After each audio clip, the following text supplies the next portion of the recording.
ओम श्री गणेशाय नमः। हर हर महादेव। आप सभी को सावन मास की हार्दिक शुभकामनाएं। मित्रों, सावन में श्री शिव महापुराण की कथाओं को सुनने से मनुष्य के सभी कष्ट कट जाते हैं और मनोकामनाओं की पूर्ति होती है। तो आइए आज की भाग की कथा का रसपान करते हैं। ब्रह्मा जी कहते हैं, नारद, आकाशवाणी सुनकर सब देवता भयभीत तथा विस्मित हो गए। उनके मुख से कोई बात नहीं निकली। वे इस तरह खड़े या बैठे रह गए मानो उन पर विशेष मोह छा गया हो। भृगु के मंत्र बल से भाग जाने के कारण जो वीर शिवगण नष्ट होने से बच गए थे, वे भगवान शिव की शरण में गए। उन सब ने अमित तेजस्वी भगवान रुद्र को भली भांति सादर प्रणाम करके वहां यज्ञ में जो कुछ हुआ था वह सारी घटना उनसे कह सुनाई। गण बोले, महेश्वर, दक्ष बड़ा दुरात्मा और घमंडी है। उसने वहां जाने पर सती देवी का अपमान किया और देवताओं ने भी उनका आदर नहीं किया। अत्यंत गर्व से भरे हुए उस दुष्ट दक्ष ने आपके लिए यज्ञ में भाग नहीं दिया, दूसरे देवताओं के लिए भाग दिया और आपके विषय में उच्च स्वर से दुर्वचन कहें। प्रभु, यज्ञ में आपका भाग ना देखकर सती देवी कुपित हो उठीं और पिता की बारंबार निंदा करके उन्होंने तत्काल अपने शरीर को योग अग्नि द्वारा जलाकर भस्म कर दिया। ये देख 10,000 से अधिक पार्षद लज्जावस्त शस्त्रों द्वारा अपने ही अंगों को काट काट कर वहां मर गए। शेष हम लोग दक्ष पर कुपित हो उठे और सबको भय पहुंचाते हुए वेग पूर्वक उस यज्ञ का विध्वंस करने को उघत हो गए, परंतु विरोधी भृगु ने अपने प्रभाव से हमें तिरस्कृत कर दिया। हम उनके मंत्र बल का सामना न कर सकें।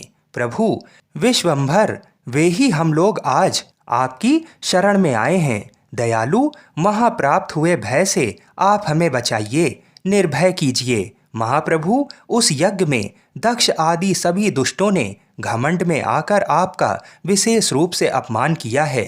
कल्याणकारी शिव, इस प्रकार हमने अपना सती देवी का और मूढ़ बुद्धि वाले दक्ष आदि का भी सारा वृतांत कह सुनाया। अब आपकी जैसी इच्छा हो वैसा करें। ब्रह्मा जी कहते हैं, नारद, अपने पार्षदों की ये बात सुनकर भगवान शिव ने वहाँ की सारी घटना जानने के लिए शीघ्र ही तुम्हारा स्मरण किया। देवर्षि, तुम दिव्य दृष्टि से संपन्न हो, अतः भगवान के स्मरण करने पर तुम तुरंत वहाँ आ पहुँचे और शंकर जी को भक्ति पूर्वक प्रणाम करके खड़े हो गए। स्वामी शिव ने तुम्हारी प्रशंसा करके तुमसे दक्ष यज्ञ में गई हुई सती का समाचार तथा दूसरी घटनाओं को पूछा। तात, शंभु के पूछने पर शिव में मन लगाए रखने वाले तुमने शीघ्र ही महासारा वृतांत कह सुनाया जो दक्ष यज्ञ में घटित हुआ था। मुने, तुम्हारे मुख से निकली हुई बात सुनकर उस समय महान रौद्र पराक्रम से संपन्न सर्वेश्वर रुद्र ने तुरंत ही बड़ा भारी क्रोध प्रकट किया।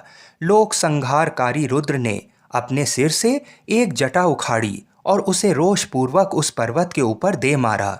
मुने, भगवान शंकर के पटकने से उस जटा के 2 टुकड़े हो गए और महाप्रलय के समान भयंकर शब्द प्रकट हुआ। देवर्षि, उस जटा के पूर्व भाग से महाभयंकर महाबली वीरभद्र प्रकट हुए, जो समस्त शिवगणों के अगुआ हैं। वे भूमंडल को सब ओर से व्याप्त करके उससे भी 10 अंगुल अधिक होकर खड़े हुए। वे देखने में प्रलय अग्नि के समान जान पड़ते थे। उनका शरीर बहुत ऊंचा था। वे 1000 भुजाओं से युक्त थे। उन सर्वसमर्थ महारुद्र के क्रोध पूर्वक प्रकट हुए निश्वास से 100 प्रकार के ज्वर और 13 प्रकार के सन्निपात रोग पैदा हो गए।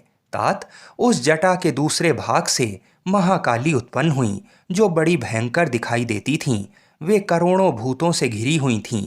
जो ज्वर पैदा हुए वे सब के सब शरीरधारी, क्रूर और समस्त लोगों के लिए भयंकर थे।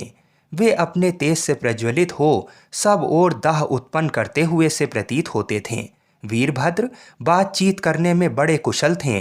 उन्होंने दोनों हाथ जोड़कर परमेश्वर शिव को प्रणाम करके कहा, महारुद्र, सोम, सूर्य और अग्नि को 3 नेत्रों के रूप में धारण करने वाले प्रभु, शीघ्र आज्ञा दीजिए। मुझे इस समय कौन सा कार्य करना होगा? ईशान, क्या मुझे आधे ही क्षण में सारे समुद्रों को सुखा देना है या इतने ही समय में संपूर्ण पर्वतों को पीस डालना है? मैं एक ही क्षण में ब्रह्मांड को भस्म कर डालूं या समस्त देवताओं और मुनीश्वरों को जलाकर राख कर दूं? शंकर, ईशान, क्या मैं समस्त लोकों को उलट पलट दूं या संपूर्ण प्राणियों का विनाश कर डालूं? महेश्वर, आपकी कृपा से कहीं कोई भी ऐसा कार्य नहीं है जिसे मैं ना कर सकूं। पराक्रम के द्वारा मेरी समानता करने वाले वीर न पहले कभी हुआ है और न आगे होगा। शंकर, आप किसी तिनके को भेज दें तो वह भी बिना किसी यत्न के क्षण भर में बड़े से बड़ा कार्य सिद्ध कर सकता है, इसमें संशय नहीं है। शंभु, यद्यपि आपकी लीला मात्र से सारा कार्य सिद्ध हो जाता है, तथापि जो मुझे भेजा जा रहा है ये मुझ पर आपका अनुग्रह ही है। शंभु, मुझ में भी जो ऐसी शक्ति है वह आपकी कृपा से ही प्राप्त हुई है। शंकर, आपकी कृपा के बिना किसी में भी कोई शक्ति नहीं हो सकती। वास्तव में आपकी आज्ञा के बिना कोई तिनके आदि को भी हिलाने में समर्थ नहीं है, ये निसंदेह कहा जा सकता है। महादेव, मैं आपके चरणों में बारंबार प्रणाम करता हूँ। आप अपने अभीष्ट कार्य की सिद्धि के लिए आज मुझे शीघ्र भेजिए। शंभु, मेरे दाहिने अंग बारंबार फड़क रहे हैं, इससे सूचित होता है कि मेरी विजय अवश्य होगी। अतः प्रभु, मुझे भेजिए। शंकर, आज मुझे कोई अभूतपूर्व एवं विशेष हर्ष तथा उत्साह का अनुभव हो रहा है और मेरा चित्त आपके चरण कमल में लगा हुआ है, अतः पग पग पर मेरे लिए शुभ परिणाम का विस्तार होगा। शंभो, आप शुभ के आधार हैं, जिसकी आप में सुदृढ़ भक्ति है उसी को सदा विजय प्राप्त होती है और उसी का दिनों दिन शुभ होता है। तब ब्रह्मा जी नारद से कहते हैं, नारद, उसकी ये बात सुनकर सर्वमंगला के पति भगवान शिव बहुत संतुष्ट हुए और वीरभद्र तुम्हारी जय हो ऐसा आशीर्वाद देकर वे फिर बोले, मेरे पार्षदों में श्रेष्ठ वीरभद्र ब्रह्मा जी का पुत्र दक्ष बड़ा दुष्ट है। उस मूर्ख को बड़ा घमंड हो गया है, अतः इन दिनों वह विशेष रूप से मेरा विरोध करने लगा है। दक्ष इस समय एक यज्ञ करने के लिए उगत है। तुम याग परिवार सहित उस यज्ञ को भस्म करके फिर शीघ्र मेरे स्थान पर लौट आओ। यदि देवता, गंधर्व, यक्ष अथवा अन्य कोई तुम्हारा सामना करने के लिए उगत हो तो उन्हें भी आज ही शीघ्र और सहसा भस्म कर डालना। दधीची की दिलाई हुई मेरी शपथ का उल्लंघन करके जो देवता आदि वहां ठहरे हुए हैं उन्हें तुम निश्चय ही प्रयत्नपूर्वक जलाकर भस्म कर देना। जो मेरी शपथ का उल्लंघन करके गर्भयुक्त हो वहां ठहरे हुए हैं वे सब के सब मेरे द्रोही हैं, अतः उन्हें अग्निमयी माया से जला डालो।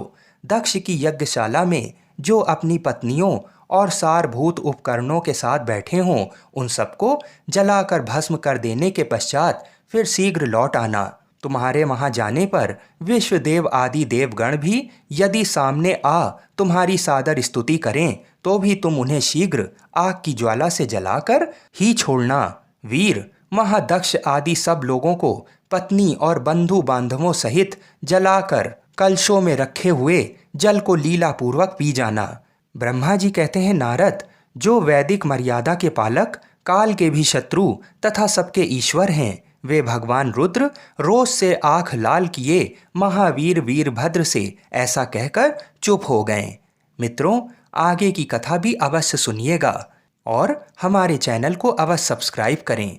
हर हर महादेव।